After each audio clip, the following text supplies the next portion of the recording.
안녕하세요. 오늘 저희는 당신이 주목해 주신 자료들 특정 날짜죠. 10월 13일. 이날에 있었던 한국사와 세계사의 주요 사건 기록들을 한번 집중적으로 살펴보려고 합니다. 네, 마치 뭐랄까 하루라는 창을 통해서 역사의 중요한 순간들을 압축적으로 경험하고 또 그 안에 숨겨진 의미도 함께 찾아보는 그런 시간이 될 것 같습니다. 네, 그렇죠. 오늘은 10월 13일이라는 이 날짜를 일종의 렌즈처럼 사용해서요. 한국 근현대사의 중요한 어떤 변곡점들 그리고 세계사의 흥미로운 장면들을 한번 연결해 볼까 합니다. 아, 좋습니다. 단순히 뭐 이런 일이 있었다 이렇게 나열하는 것보다는 각 사건이 우리에게 던지는 의미 또 그리고 현재 우리에게 어떤 질문을 던지고 있는가 이런 걸 좀 깊이 있게 들여다보는 게 중요할 것 같아요. 네, 맞아요. 깊이 있는 탐구. 좋습니다. 그럼 먼저 한국사 속 10월 13일로 한번 가볼까요? 1894년 이날이면 조선은 정말 경랑의 한가운데 있었네요. 네, 그렇죠. 청일전쟁 중에 황해해전에서 일본이 승리하면서 조선에 대한 내정 간섭을 아주 노골화하고 있었고요. 그 갑오개혁이란 이름 아래서 친일 내각을 내세워서 영향력을 막 치우려던 때죠. 맞습니다. 바로 그때 그 동학농민군, 그러니까 당시 부패한 관리나 외세 침탈에 맞서 일어났던 그 대규모 농민봉기 세력이 2차 봉기를 준비하고 있었다는 거죠. 야, 정말 아슬아슬한데요. 네, 여기서 좀 주목해야 할 점이 그 외부 세력, 그러니까 일본의 군사적 또 정치적 압박이 내부의 어떤 자생적인 개혁 움직임이나 저항, 즉 동학농민혁명하고 좀 복잡하게 얽히면서요. 아, 결국 조선의 주권이 더 빠르게 침식되는 그런 결과를 낳았다는 겁니다. 사실 일본은 동학농민군 진압을 명분으로 삼아서 군대를 파병했고 이게 또 청일전쟁으로 이어진 거잖아요. 네, 그랬죠. 황해해전 승리 이후에는 뭐 더 이상 조선 전국 눈치를 안 봤다고 할 수 있죠. 자주적 근대화의 가능성이 있었을 텐데 외세에 의한 예속이라는 그 갈림길에서 좀 비극적인 방향으로 역사의 무게추가 기울기 시작한 그런 시점이라고 볼 수 있겠습니다. 아, 그렇군요. 비극의 시작점. 자, 그로부터 한 50년 정도 흘러서 1945년 10월 13일입니다. 이때는 해방을 맞은 한반도에 또 다른 어떤 운명의 그림자가 드리우고 있었어요. 네, 미군정이 남한에 진주한 지 한 달 좀 넘었을 텐데 행정체계를 장악하면서 9월 6일에 조선인들이 자체적으로 선포했던 그 임시정부 성격의 조직 조선인민공화국을 공식적으로 인정하지 않은 거죠. 맞아요. 해방의 기쁨이 정말 채 가시기도 전에 분단의 씨앗 같은 게 뿌려지는 그런 느낌이 드는데요. 네, 그 미군정의 이 조치는 해방 직후에 굉장히 혼란스러웠던 한반도 정치 지형에 아주 결정적인 영향을 미쳤습니다.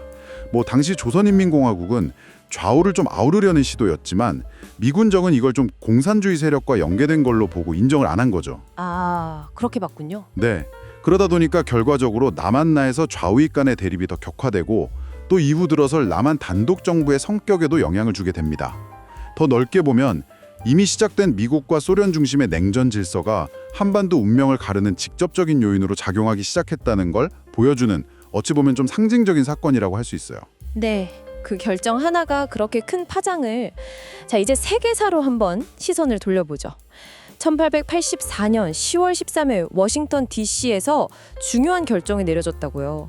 지금 우리가 너무 당연하게 여기는 것의 기준이 세워졌다고 하던데요. 네, 맞습니다. 바로 그 영국의 그리니치 천문대를 지나는 자오선, 이걸 국제 표준 경도, 즉 본초 자오선으로 채택한 날입니다.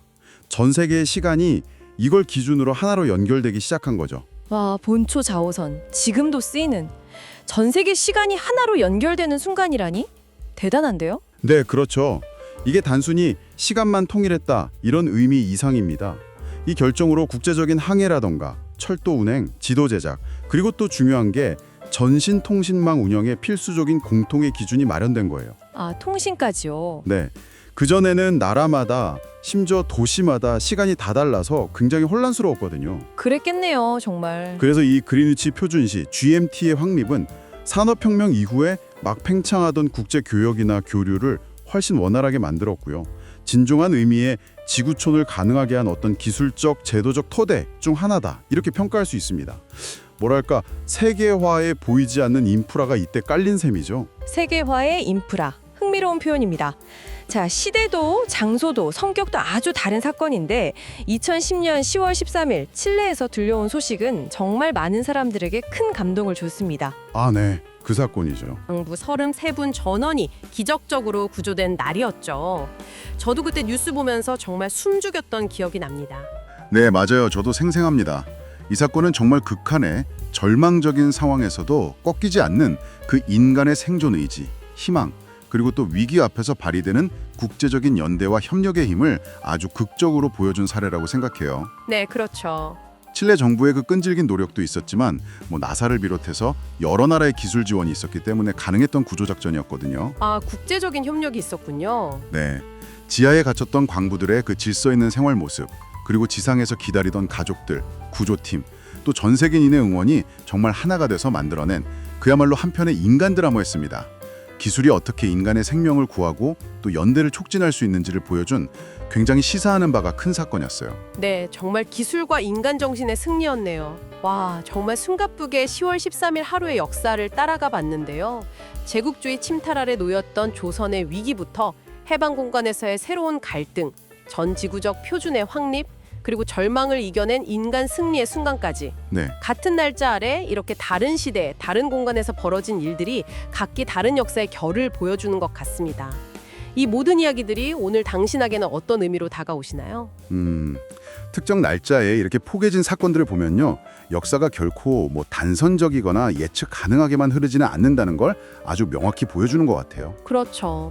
강대국의 패권 다툼이라든지 이념의 충돌, 과학기술의 발전과 그 영향, 또 극한 상황에서의 인간 정신력 같은 아주 다양한 힘들이 복잡하게 얽히고 설켜서 역사의 물줄기를 만들어 왔다는 거죠. 오늘 살펴본 10월 13일의 사건들은 바로 그런 역사의 중요한 변곡점들을 압축해서 보여주는 일종의 거울 같다고 할 수 있습니다.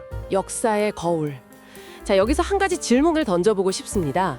오늘 우리가 어쩌면 무심코 보내고 있는 2025년 8월 6일, 바로 지금 이 순간에도 미래 역사가들이 이건 결정적 순간이었다라고 기록할 만한 그런 일들이 벌어지고 있는 건 아닐까요? 충분히 그럴 수 있겠네요. 오늘 당신의 일상 속에서 스쳐 지나가는 어떤 뉴스 헤드라인이나 어쩌면 사소해 보이는 변화들이 먼 훗날에는 또 어떤 의미로 해석될지 잠시 멈춰서 한번 생각해 보는 건 어떨까요?